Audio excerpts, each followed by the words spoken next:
काकवाड़ी का भूतिया किला, राजस्थान के अलवर जिले में स्थित यह किला, सुनसान पहाड़ियों और सूखे जंगलों के बीच आज भी एक ऐसे रहस्य को समेटे बैठा है, जिसे जानने की हिम्मत शायद ही कोई करता है। कहते हैं, यह किला सिर्फ ईंट पत्थर की दीवारों का ढांचा नहीं है, बल्कि एक अधूरी आत्मा का बंदी गृह है, जिसने सदियों से यहाँ डेरा जमाया हुआ है। कहानी शुरू होती है 1844 में, जब अलवर रियासत में राजा बालवंत सिंह का शासन था। एक शक्तिलोभी, आत्ममुग्ध और दमनकारी शासक, जिसने अपने राज्य में हर सुंदर स्त्री को केवल अपनी संपत्ति समझा। उसी दौरान काकवाड़ी गांव की रूपा नामक युवती की सुंदरता की चर्चा पूरे क्षेत्र में फैल गई। लंबे काले बाल, तेज आंखें और चेहरे पर ऐसा तेज कि देखने वाले चौंक जाए। मगर रूपा कोई साधारण स्त्री नहीं थी, वह एक सिद्ध तांत्रिक साधिका की बेटी थी, जिसने बचपन से ही अपनी मां से अघोर विद्या और रहस्यमयी तंत्रों का ज्ञान पाया था। रूपा का जीवन जंगलों, मंत्रों और साधना में बीता था, और वह स्वाभिमान से इतनी परिपूर्ण थी कि किसी भी राजकीय लालच को ठुकराने में जरा भी नहीं हिचकिचाई। जब राजा बालवंत सिंह को उसके इनकार की भनक लगी, तो उसका अहंकार फूट पड़ा। उसने अपनी सेना के खास दस्ते को आदेश दिया, रूपा को जिंदा या मुर्दा मेरे दरबार में पेश किया जाए। और एक रात, जब गांव सो रहा था, सैनिक काकवाड़ी पर टूट पड़े। लोग चीखते रहे, औरतें रोती रहीं, मगर राजा की सेना निर्दयी थी। रूपा को जबरन उठा लिया गया, गांव के कई बुजुर्गों और बच्चों को मार डाला गया, और उसे किले के सबसे अंधेरे हिस्से में कैद कर दिया गया। मगर राजा यह नहीं जानता था कि उसने सिर्फ एक स्त्री को नहीं छेड़ा था, उसने एक तांत्रिक अग्नि को भड़का दिया था। रूपा ने अपनी कोठरी में 3 दिन तक अन्नजल त्याग कर अपनी अंतिम साधना की। उसने अपने खून से मंत्रों की रेखाएं दीवारों पर लिखीं, और पवित्र अग्नि जलाई। एक मृत्युंजय शाप की विधि प्रारंभ हुई, जिसे उसके कुल की स्त्रियां अंतिम अस्त्र के रूप में उपयोग करती थीं। तीसरे दिन, जब राजा उसे अपने महल में लाने आया, तो वह मृत पाई गई, मगर उसकी आंखें खुली थीं, और उसमें ऐसी नफरत झलक रही थी कि राजा का शरीर कांप उठा। उसी रात बालवंत सिंह अपने कक्ष में मृत पाया गया। उसकी आंखें बाहर निकली हुई थीं, और चेहरा ऐसा विकृत जैसे मरने से पहले उसने अपने सबसे बड़े भय का सामना किया हो। उसकी गर्दन पीछे मुड़ी हुई थी, और शरीर तैरता हुआ पंखे से लटका मिला, जबकि कमरे में कोई रस्सी या पंखा था ही नहीं। पूरे महल में सन्नाटा छा गया। तब से लेकर आज तक काकवाड़ी किला वीरान पड़ा है, पर वीरान नहीं, अभिशप्त है। कहते हैं, रात के समय किले की दीवारों से रूपा की हंसी सुनाई देती है, जो कभी मासूम लगती है, तो कभी ऐसा लगता है मानो कोई आत्मा खुद को फिर से जिंदा कर रही हो। कई बार किसी औरत की साड़ी की झलक दीवारों पर दिखती है, जो अचानक गायब हो जाती है। एक अंग्रेज अधिकारी, लेफ्टिनेंट हैरिंगटन, 1863 में इस किले में रात बिताने आया, ये सोचकर कि ये सब बकवास है। मगर सुबह उसकी लाश ऊपरी बुर्ज पर उल्टी लटकी मिली। उसकी आंखें सफेद थीं, और चेहरे पर वही डर था जो राजा के चेहरे पर था। उसके बाद से यह किला सरकार द्वारा प्रतिबंधित क्षेत्र घोषित कर दिया गया। मगर अंधविश्वास के नाम पर कई यूट्यूबर, फिल्म मेकर और साहसी लोग वहां आज भी जाते हैं, पर जो रात बिताता है, वो या तो पागल हो जाता है, या फिर लौटता ही नहीं। 2017 में एक मशहूर पैरानॉर्मल टीम मुंबई से यहां आई, और उन्होंने पूरी रात कैमरे, साउंड सेंसर और स्पिरिट बॉक्स लगाए। सुबह तक सब रिकॉर्डिंग गायब हो चुकी थी, और टीम का एक सदस्य बड़बड़ाता रहा, वो हंस रही थी।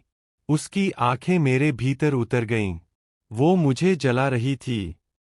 गांव वालों ने तब से कसम खा ली है कि सूरज ढलने से पहले कोई किले की तरफ नहीं जाएगा। गांव के बाहर एक बूढ़ा साधु बैठता है, जो कहता है, रूपा मरी नहीं है, वो जाग रही है। हर उस आत्मा को अपने साथ ले जाती है, जो उसका अपमान करता है। वो अब एक भूत नहीं, एक ऊर्जा है, जो भूली नहीं है। और आज भी, अमावस की रात, जब हवाएं स्थिर हो जाती है और जंगल शांत हो जाता है, किले से एक बांसुरी की धीमी सी आवाज आती है, जैसे कोई स्त्री अपनी कहानी किसी को सुनाना चाहती है। मगर जो सुनता है, वो फिर बोल नहीं पाता। काकवाड़ी का किला आज भी खड़ा है, एक जीता जागता शाप, जिसे छूने की हिम्मत सिर्फ उसी की हो सकती है, जो खुद से भी न डरे। फ्राई। साल 2024 की बात है।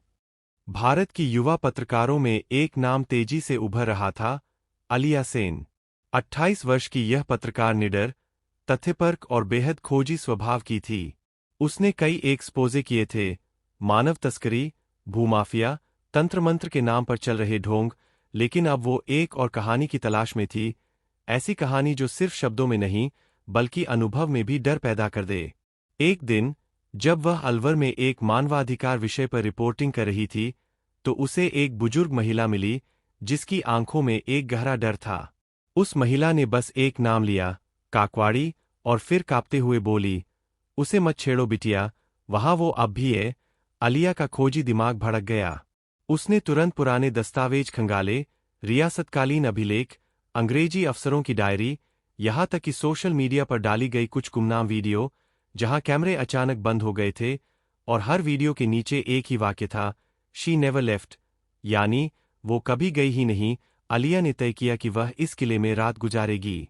तमाम सलाहों, चेतावनियों और डरावनी कहानियों को नजरअंदाज करते हुए उसने अपनी टीम बनाई, 2 कैमरामैन, एक साउंड इंजीनियर और एक डाटा एनालिस्ट। उसके पास आधुनिक उपकरण थे, नाइट विजन कैमरे, drone, infrared sensor, live transmission के लिए सेटअप और सैटेलाइट ट्रैकिंग।